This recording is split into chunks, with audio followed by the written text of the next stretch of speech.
Hi, and welcome to another Kickstarter weekly roundup from Rule of Carnage with me, Glenn Ford. And this week we've got a nice crop of models, STL files, a few accessories, and a couple of full game campaigns for you. And so we're going to launch right off with one of those game campaigns, and it is the Grid 3D Modular Terrain by Raybox Games. Now, I know what you're thinking. You're thinking, Glenn, that's not a game campaign, that's a modular terrain campaign. And well, it is. It's got some lovely modular terrain for sort of spaceship corridors, general sci-fi interiors, but it also has a full set of rules, system agnostic rules for playing skirmish miniatures games within that kind of sort of tight internal spaceship corridor setting. So you could very happily play any sci-fi game that would benefit from a lot of tight turning terrain. But they come with their own specific system. There's miniatures, there's terrain, there's no reason not to look into this campaign if you're interested in a sci-fi setting scenario with something that's a bit tighter, a bit more close in. So definitely give that one a quick look over.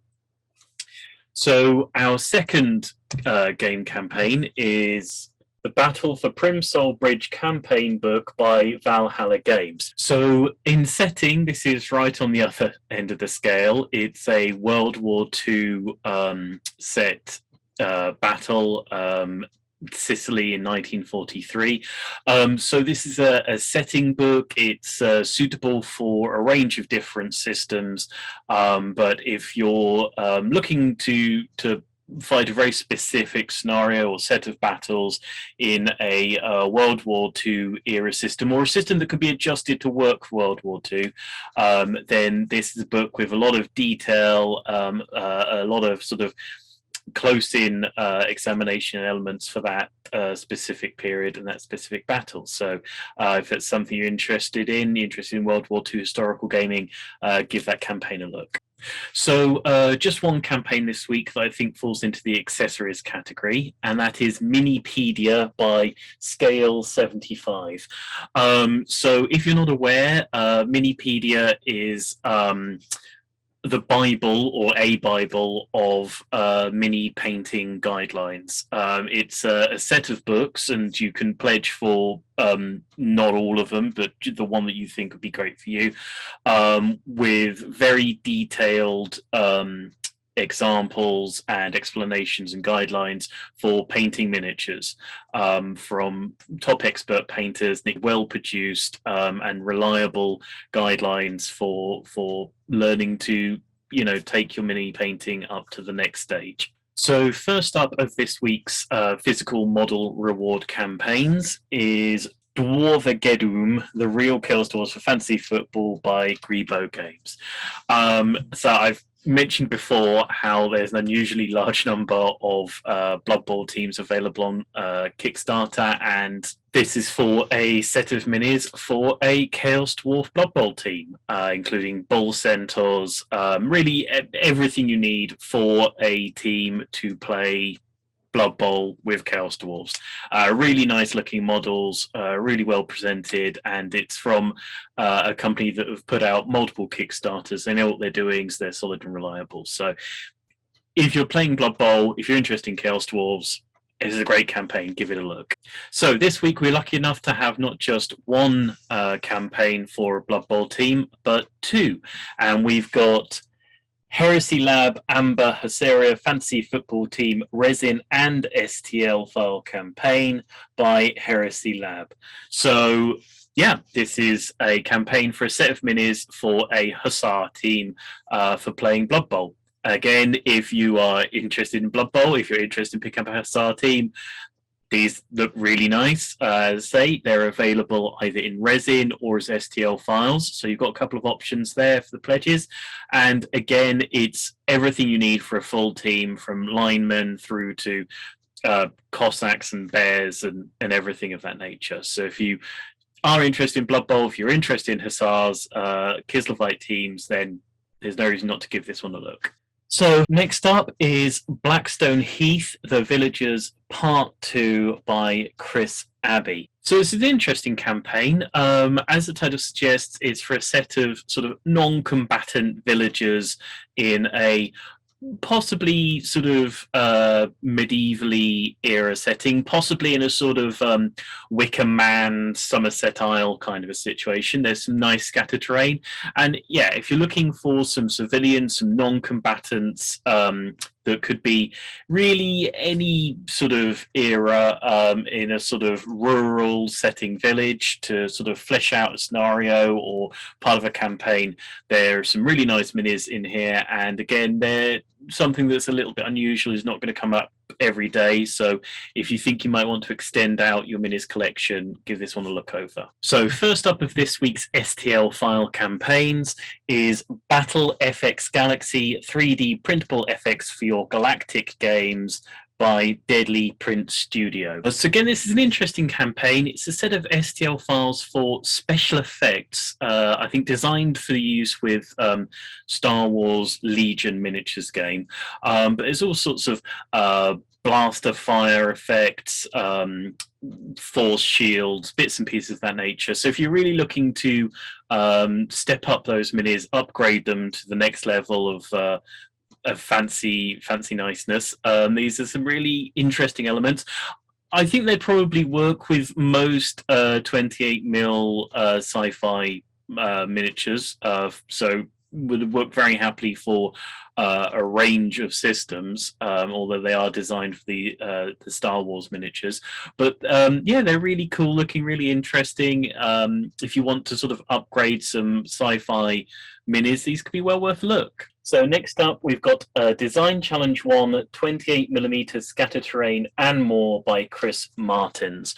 So again, it's a slightly odd campaign here. This is a professional sculptor who's set up to challenge himself to sculpt a range of different objects. And this particular campaign is for a range of scatter terrain, bits and pieces that you can lay around a tabletop to give a bit more depth and weight to the look of your gaming. It's got elements for a range of settings and a range of worlds. It's a fairly low entry campaign. And again, this is one of those STL campaigns where the files would be nice to just slot away somewhere in the background and pull out when they'd really work perfectly for the scenario or setting that you're working on at the moment. So next up is The League of Not So Aligned Sentients by that blasted Samo Flange. So this is an interesting campaign, firstly because it seems to be a really independent. I mean, it is possibly struggling on its funding at the moment, so it could really use a bit of support and help.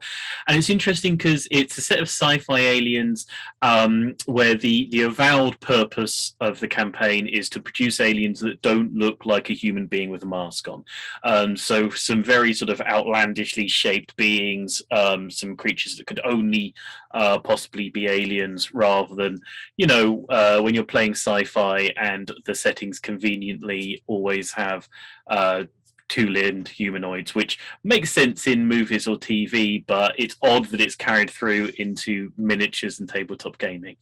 So check this one out, support an independent designer, and take a look at something that's a bit more unusual and a bit more out there. So next up is Ruins of Hollow Hills by Crippled God Foundry.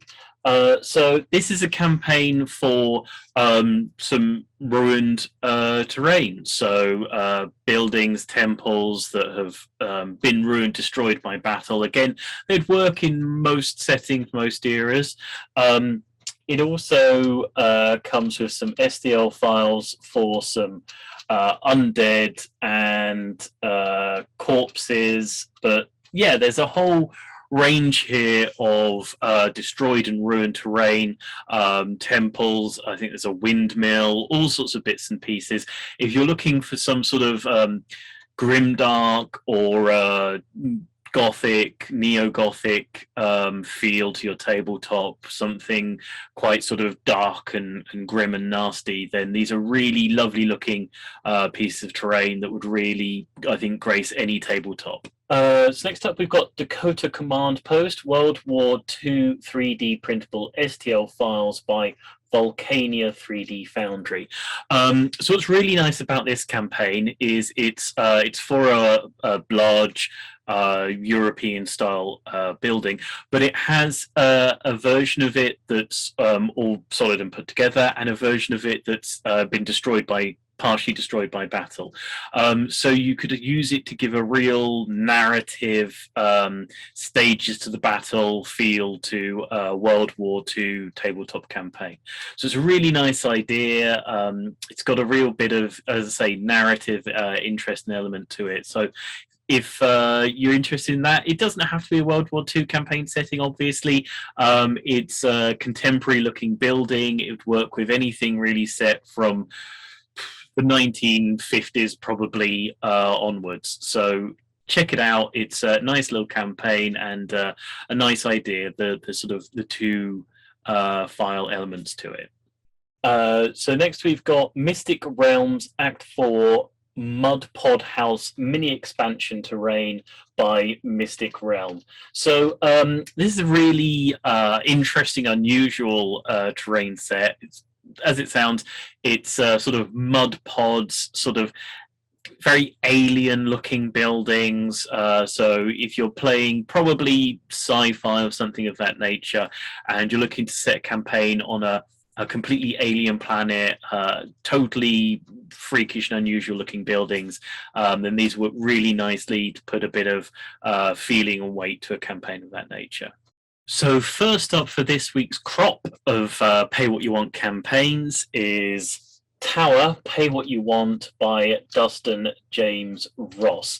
Now, for a Pay What You Want campaign, this is a really nice miniature. It's a tower that can be actually taken apart in pieces, so you can actually have models on various levels. It's really nice looking, and as I always say with these Pay What You Want campaigns, and I'm going to say it a few times this week because there's a couple of them, it's always going to be great value for money. So give that campaign a look over. It's a really, solid mini, and pay what you want, so you can't go too far wrong. So next up in our little series of Pay What You Want campaigns, we've got 3D printable Hut on the Swamp, Pay What You Want STL files by Koval Lyudmila. Really nice looking hut. It's a little cartoony possibly, but it has a very strong narrative feel to it. You really can sense the setting for it. So it's a sort of witch's hut somewhere in a swamp, or a trapper's hut. It's really nice looking, and for the second time this week, it's Pay What You Want, so you're always going to get a good deal and get something that's for good value for money. And last of all this week, and last of our 3 Pay What You Want campaigns, is The Villager's House, Pay What You Want by Tabletop Terrain. And what this is a villager's house. Actually, I would say it would sit quite happily in a town or city. It's a fairly grand looking house, in my opinion, but it's a really nice looking house, really nicely designed, and yeah, it would look great in any minis collection, and it's an STL, Pay What You Want, so it's going to be good value for money. It's going to be exactly what you think is good value for money. So thanks a lot for watching. That's another Kickstarter weekly roundup for this week, and we'll see you next time. Bye.